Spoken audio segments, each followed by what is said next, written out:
Paz do Senhor, meus amados irmãos, eu sou o pastor Paulo do Nascimento, sou o pastor da Assembleia de Deus Internacional Ministério Moriá. Estamos aqui para falar da lições bíblicas da nossa CPAD, a nossa famosa e essencial Escola Bíblica Dominical. E a lição de hoje é a lição 3 do terceiro trimestre de 2021, que é dons de revelação, conforme você pode ver aí na sua tela. Essa aqui é a revista. Dons de revelação é a lição de hoje, tá certo? Vamos começar logo com o texto áureo para a gente ganhar tempo. Que fareis, pois, irmãos, quando vos ajuntais? Cada um de vós tem salmo, tem doutrina, tem revelação, tem língua, tem interpretação. Faça-se tudo para edificação da igreja. Bom, o texto áureo, o contexto do texto áureo lá de Coríntios 14, é que a igreja de Cristo em Corinto era uma igreja que possuía todos os dons espirituais, conforme a primeira carta já vai dizer lá no capítulo 1. Realmente era uma igreja com muitos dons. No entanto, o culto acabava sendo uma balbúrdia, uma bagunça muito grande, porque todo mundo falava em mistério, todo mundo pregava ao mesmo tempo, entregava a profecia ao mesmo tempo. O apóstolo Paulo chega a dizer que se alguém não crente, alguém douto na fé, participasse daquele culto, iria se escandalizar, porque o culto não tinha um corpo, não tinha um pé, uma mão, uma cabeça, era uma bagunça, uma salada mista muito grande. Então Paulo vai dedicar esse texto para poder organizar os dons ali, ou melhor dizendo, a operação dos dons no culto no seio da igreja. Vamos agora partir para a verdade prática dessa lição. Os dons de revelação divina são indispensáveis à igreja da atualidade, pois vivemos em um tempo marcado pelo engano. Só a verdade prática já nos dá uma ideia que os dons de revelação é como se fosse uma vacina para combater o quê? O engano.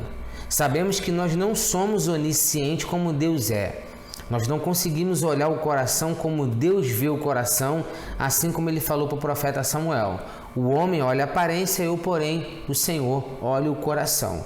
E como nós não sabemos, não temos essa habilidade, os dons de revelação é como se fosse literalmente essa porção da graça de Deus em nós, trazendo em nós essa habilidade que há em Deus de quê? De ver além da aparência, de ver além do estereótipo, mas sentir a essência, sentir de verdade qual o Espírito que está falando, se vem da parte de Deus ou se não vem da parte de Deus.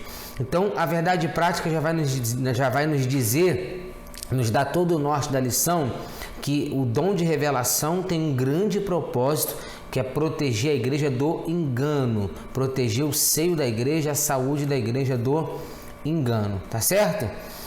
Então, qual é a razão motriz dos dons espirituais? Agora estou falando de maneira geral, não só da revelação, mas os demais dons. Qual é a razão da igreja ter dons espirituais? Já parou para pensar?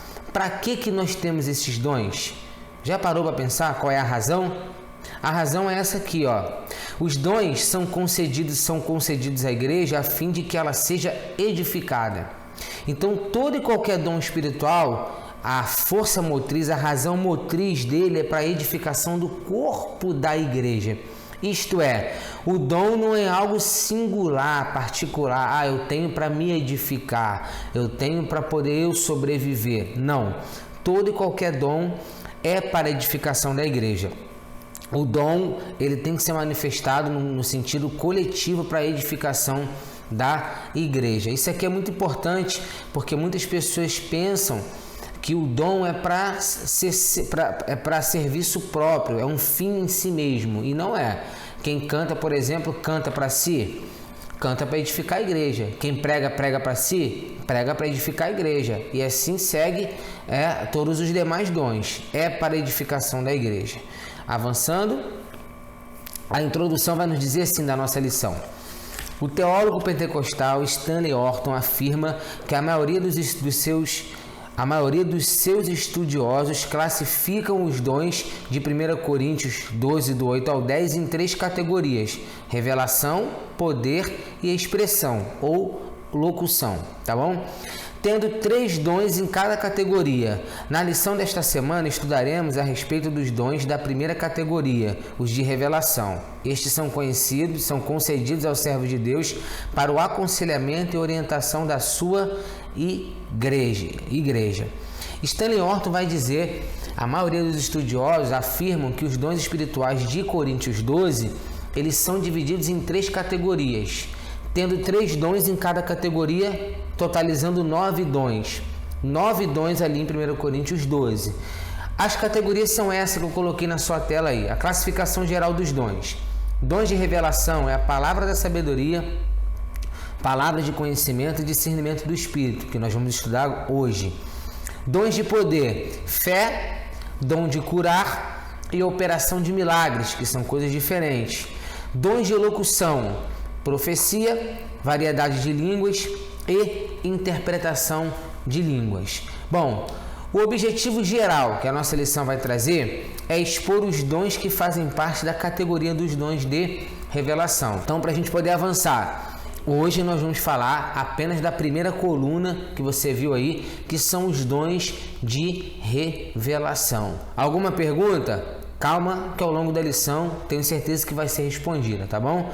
Avançando então, palavra de sabedoria, tá aí o tópico 1 da nossa lição. O conceito refere-se a uma capacitação divina sobrenatural para a tomada de decisões sábias em circunstâncias extremas e difíceis. A palavra de sabedoria, como você pode perceber aí que a gente está entrando justamente nessa questão agora, refere-se a uma capacitação divina sobrenatural para a tomada de decisões sábias em circunstâncias extremas e difíceis, né? Isso aqui é muito interessante porque as pessoas tendem a trazer para o mundo natural, o sobrenatural, em coisas absolutamente triviais, em decisões absolutamente, obsoletas. Ah, pastor, eu vou orar a Deus para ver se eu vou de camisa azul ou de camisa vermelha, né? Ah, vou comprar uma água aqui, eu vou ver se eu vou pedir a Deus se eu compro com gás ou compro sem gás. E por aí vai. Eu estou dando exemplos bem esdrúxulos, mas nós temos outros exemplos que parecem ser importantes, mas na verdade são coisas triviais. Então a palavra de sabedoria é uma capacitação sobrenatural de Deus para decisões difíceis e importantes em situações extremas da nossa vida. Não para ficar envolvendo o sobrenatural em coisas do cotidiano o tempo inteiro, né? Tem até um exemplo que eu gosto de dar quando eu estou dando aula para os alunos. Eu estava no banco uma vez e um irmão estava descendo do monte com um pedaço de pau na mão, que é um cajado de oração. Não estou criticando a fé dele não, mas ele queria entrar no banco com um pedaço de pau, que é o cajado de oração. E aí o segurança do banco, obviamente, impediu ele de entrar com aquele cajado.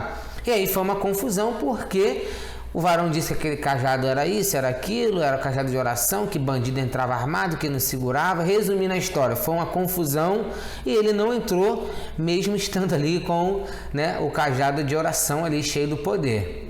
Sabe o que acontece? As pessoas querem trazer as coisas de sabedoria, sobrenatural, para coisas triviais, bobas, do dia a dia, que aí não compete. Esse dom não é para isso. Esse dom não é para a gente ficar usando com coisas banais, simples, medíocres de mediano, e sim com coisas importantes e seríssimas da nossa vida, tá certo?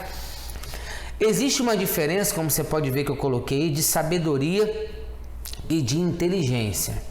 Exemplo: uma pessoa pode ser hiper inteligente e zero sábia. Pode. A inteligência tem a ver com algo natural. A inteligência tem a ver com habilidades terrenas. Sabedoria, não. Sabedoria é a capacidade que temos de tomar decisões sábias em situações extremas e difíceis. Isto é sabedoria.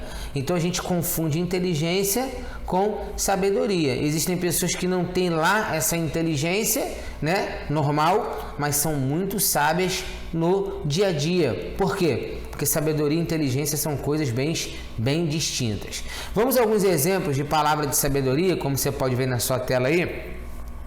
Tanto no Antigo Testamento como no Novo Testamento, nós vemos Deus conferindo aos homens sabedoria do alto para executar tarefas ou tomar decisões. Repito, a sabedoria tem esse objetivo, de capacitar para fazer algo que naturalmente você não conseguiria, e te ajudar a tomar decisões que naturalmente também você não conseguiria nem achar uma saída.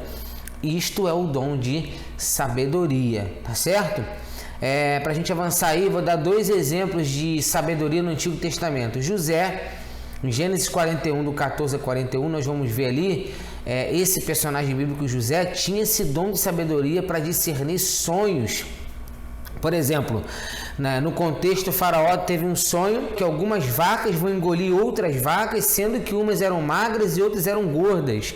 E aí Deus dá sabedoria para José ter o discernimento correto do que seria aquele sonho, que representava anos de escassez e anos de abundância. Só que a sabedoria que Deus deu a José foi tão sobrenatural que José pôde perceber que o ano de escassez vinha logo após o ano da abundância. O que José fez então? No ano da abundância, quando a escassez chega, havia celeiro suficiente para aplacar a fome no Egito. A fome alcançou todas as nações, menos no Egito. O que é isso, pastor? Isso é o dom de sabedoria, onde ele pôde discernir através da sabedoria e tomar decisões importantes que influenciou anos e anos naquela nação. O outro exemplo que eu coloquei na tela aí foi Salomão. Salomão, então, tem vários exemplos extraordinários de sabedoria. O clássico dele é quando aquelas 2 mães estão brigando acerca de um bebê, e onde ele vai dizer que então, já que tem 2 mães brigando por uma única criança, vamos partir a criança ao meio e dar um pedaço para cada mãe. E a mãe verdadeira, obviamente, prefere ver o filho vivo no colo da falsa mãe do que morto no seu colo. E ali ele deu a sentença: dê o filho para essa que não quer que eu parta, porque essa é a mãe verdadeira. O que é isso, pastor? Isso é sabedoria. Eu tenho inúmeros exemplos, que aqui eu não tenho tempo para te falar de decisões que após orações, após buscar a direção de Deus, eu tomei decisões na minha vida que surpreenderam bruscamente o ritmo da minha caminhada. Então, sabedoria é isso. É uma capacidade sobrenatural e divina para tomar decisões importantes em momentos super essenciais e necessários. Estou dando 2 exemplos no Antigo Testamento e vou dar só um exemplo aqui no Novo Testamento, que foi o primeiro mártir da igreja, nosso diácono Estevão, que a Bíblia vai dizer lá em Atos 6 que eles discutiam com Estevão, mas não conseguiam suportar. A Bíblia é bem interessante, não conseguiam suportar a sabedoria de Estevão, não conseguiam vencer a sabedoria de Estevão. Como, pastor? A sabedoria vinda de Deus. Um detalhe importante para os sincerões, eu falo mesmo, comigo é na lata. Deus não nos dá sabedoria para ficar discutindo com ninguém. Isto não é sabedoria. Sabedoria é a capacidade de tomar decisões importantes e necessárias na sua vida e na vida de quem quer, né? Que tem gente que acha que é o portador da sabedoria, o oráculo do céu, e quer discutir com Deus e o mundo, desprezando os outros princípios da Bíblia. Por exemplo, não é por força nem por violência, é o Espírito Santo quem convence o homem, e as pessoas passam por cima disso tudo. Por quê? Porque acham que sabedoria é isso, é ficar discutindo com as pessoas. Isto não é sabedoria. Se você está nesse ritmo aí, discutindo, falando, você é tudo: debatedor, elocutor, discutor, nem sei se existe essa palavra, menos sábio. Que o sábio, ele não fica discutindo sobre nada, ele conversa e no máximo argumenta, tá certo? Avançando então, palavra de sabedoria. Este é um dom, ainda na nossa apostila, indispensável no aconselhamento pastoral. Por que esse dom é indispensável no aconselhamento pastoral? Muita gente pensa que pastor é tudo, menos conselheiro. Pastor leva no médico, pastor é balcão de emprego, pastor é médico também, pastor é consultor empresarial, pastor, minha empresa não está indo bem, o que eu faço? Eu não sei, irmão, eu não sei, eu não entendo nada do teu ramo. As pessoas pensam que o pastor é uma espécie ele sabe todas as coisas. Não é verdade. O pastor, ele é o verdadeiro conselheiro à luz da Bíblia. E o dom de sabedoria é fundamental no aconselhamento pastoral, porque através da sabedoria de Deus nós conseguimos dar um conselho bíblico, repito, bíblico, não da nossa alma, como diz a lição aí, bíblico para que a pessoa consiga nortear a sua vida à luz da palavra de Deus. Então, fica aqui registrado a questão do aconselhamento pastoral no quesito palavra de sabedoria. Vamos falar para o segundo tópico? Palavra da ciência.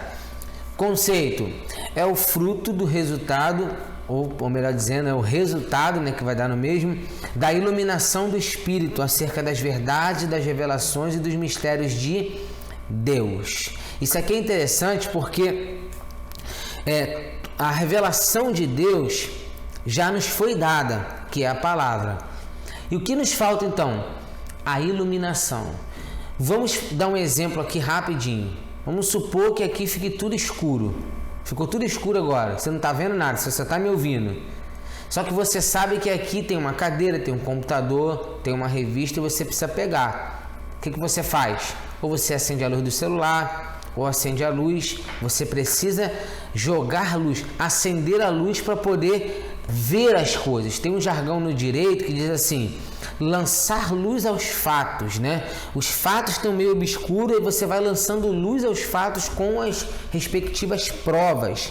Então, é isso que o dom da ciência faz em nós. O dom da ciência ilumina nossa mente para entender os mistérios de Deus e as verdades bíblicas. Esse é o dom da ciência. Fruto do quê? Fruto do Espírito Santo em nós. A Bíblia vai dizer que o Deus deste século entenebreceu a mente de muitos. Essa palavra significa lançou trevas na mente do ímpio. E o Espírito Santo vem lançando luz na nossa mente, nos dando a iluminação para entender os mistérios de Deus e as revelações acerca da sua palavra. Qual é a função do dom da ciência? Não visa servir os propósitos triviais novamente, mas sua finalidade é preservar a vida da igreja, livrando-a de qualquer engano do maligno. Esse é o objetivo do dom da ciência, preservar a igreja do engano. É importante a gente falar isso aqui. Muita gente pensa que Satanás ele sempre vem de forma alarmante, deixando logo a entender que é o adversário de nossas almas. Isto é um grande engano. Ele, na maioria das vezes, ele usa de sutilezas. De forma bem sutil, ele vai trazendo a maldade. Quando você vê a maldade, o engano já aconteceu. O que eu quero dizer com isso? Ninguém é enganado com uma nota de R$30. Você não vai achar uma nota falsa de R$30. Por quê? Porque não existe nota de 30. Mas você vai achar uma nota falsa de 20. Por quê? Porque para existir o falso tem que ter o correspondente verdadeiro.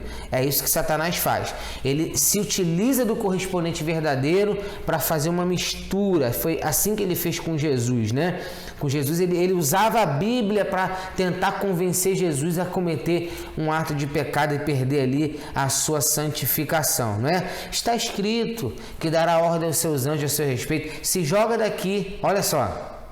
Tá ou não está escrito? Tá.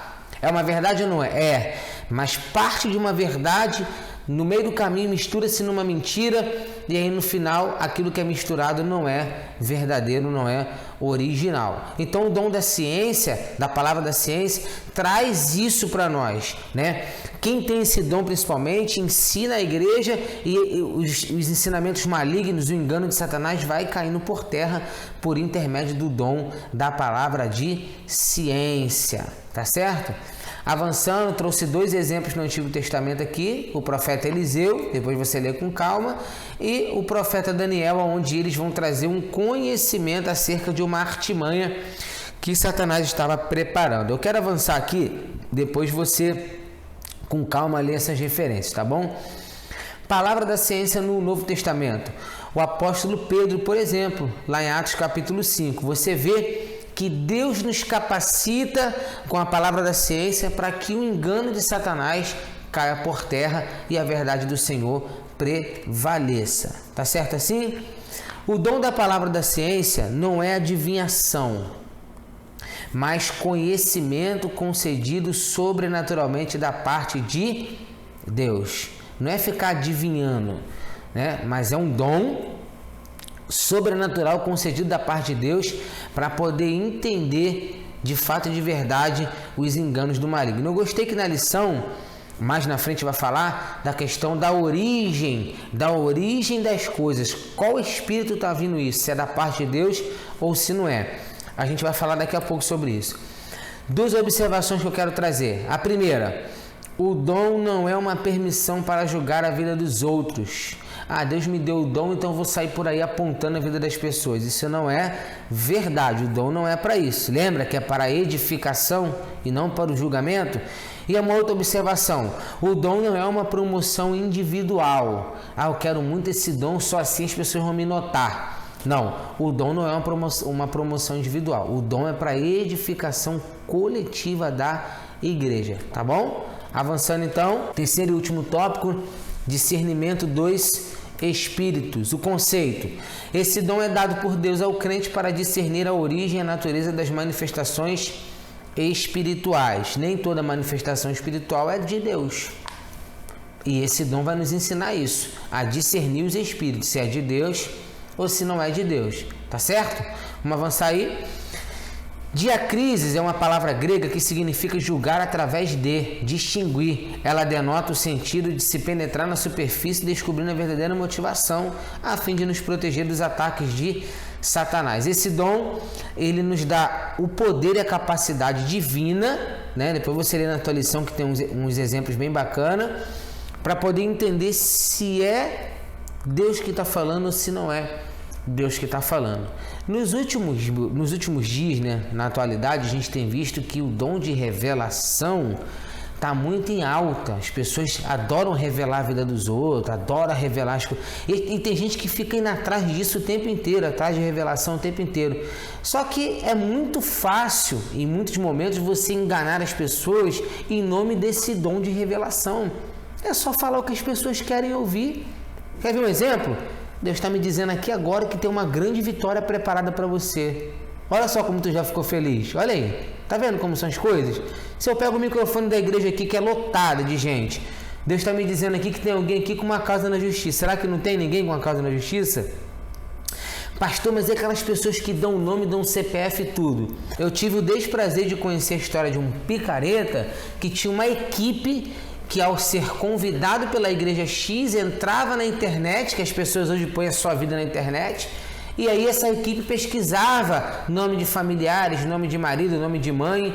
Tinha um outro que trabalhava num lugar que tinha acesso a dados, e o camarada era uma máquina de memorizar as coisas, memorizava o rosto, memorizava o nome do marido, o nome de tudo, e ficava entre... Eu tô falando aqui, isso aqui vai pro ar, isso aqui é muito sério o que eu tô dizendo. Eu presenciei isso, um picareta especialista com uma equipe especialista para poder entregar revelação e dar o teu nome e tudo mais. Hoje tudo a gente posta. A pessoa está no restaurante e posta. O cara vê lá, ontem você não estava no restaurante tal comendo comida japonesa? Ai meu Deus, tu postou isso. Ele só pegou a sua postagem. Eu vivi isso, eu sei o que eu estou te dizendo. Não vivi fazendo e nem trouxe aqui na igreja, tá? Isso tem que ficar claro. Eu presenciei isso na igreja de um amigo. Então, tome cuidado com isso. O dom de ciência te dá essa capacidade de discernir se vem de Deus ou se não vem. Eu digo para os membros aqui da igreja: não bata palma para maluco dançar. Tô rindo que eu tô lembrando de uma edição de um vídeo anterior. Não bata palma para maluco dançar. Se não é de Deus, não fica alimentando não. Corta e acabou a conversa. Vamos lá. As fontes das manifestações espirituais. As escrituras destacam 3 origens: Deus, homem e o diabo. E aí? Ou pode ser de Deus, ou pode ser do homem, falando mesmo do coração do homem, ou pode ser o próprio Satanás inspirando ali, olha isso, o tal do profeta para entregar aquilo que não é de Deus para a sua vida. Discernindo as manifestações espirituais. Bom, eu trouxe aqui está na lição, obviamente, 2 pontos para você discernir, para você usar como parâmetro na hora de discernir se é Deus ou se não é, tá? Primeiro, a Bíblia vai dizer lá em 1 João 4:1 que nós devemos provar os espíritos, conforme você está vendo aí na tela. Como que a gente prova os espíritos? Primeiro, confrontando com as Escrituras. Você é casado, a pessoa te entrega um mistério ou algo parecido, que Deus vai te dar um casamento, como isso se você é casado? Como é que pode? Me explica. Então você tem que confrontar com as Escrituras. A Bíblia é a favor disso? Claro que não. Ah, mas eu recebi um dom, uma revelação da seguinte maneira, que aqueles que me humilharam, Deus vai fazer com que eu humilhe eles, porque a roda gigante vai girar e vai chegar a minha hora de humilhá-los e vê-los sofrer. É isso que Jesus nos ensina a fazer com os nossos inimigos? Não é isso que Jesus nos ensina. Então tu começa a confrontar as revelações, as pregações, os ensinos com as Escrituras. E tu começa a ver, pô, isso aqui não é bíblico. Que loucura é essa aqui que estão mandando eu fazer? Que loucura é essa aqui que estão dizendo para mim? Conforme você vai confrontando com as Escrituras, você vai avançando e provando os Espíritos. E outra coisa que Jesus nos ensina é analisar o fruto dos profetas. Jesus falou que a gente conhece a árvore pelo fruto. Então o profeta que está com um fruto aí bem ruim e vive revelando a vida de todo mundo, tem alguma coisa errada aí no mínimo, né? Como é que ele sabe da vida de todo mundo e não consegue cuidar da sua própria vida? Vamos para a conclusão, para a gente poder fechar. A Igreja de Jesus necessita dos dons de revelação para discernir entre o certo e o errado, entre o legítimo e o falso. Os falaciosos ensinos e as manifestações malignas podem ser desmascaradas pelo dom do discernimento dos Espíritos. Que Deus conceda à sua Igreja dons de revelação para não cairmos nas astutas ciladas do diabo. O que eu mais gostei dessa lição é que em todo momento o dom de revelação, o autor ele vai trazer como uma questão do discernir. Deus não me revela só a vida de alguém porque eu sou um curioso, não. É o dom de discernir. Deus abre a minha visão, eu vejo e vou discernir o certo do errado, o falso do verdadeiro. Então ficamos aqui para essa lição de hoje. Deus abençoe sua vida, seu ensino. Espero que você tenha gostado. Amém.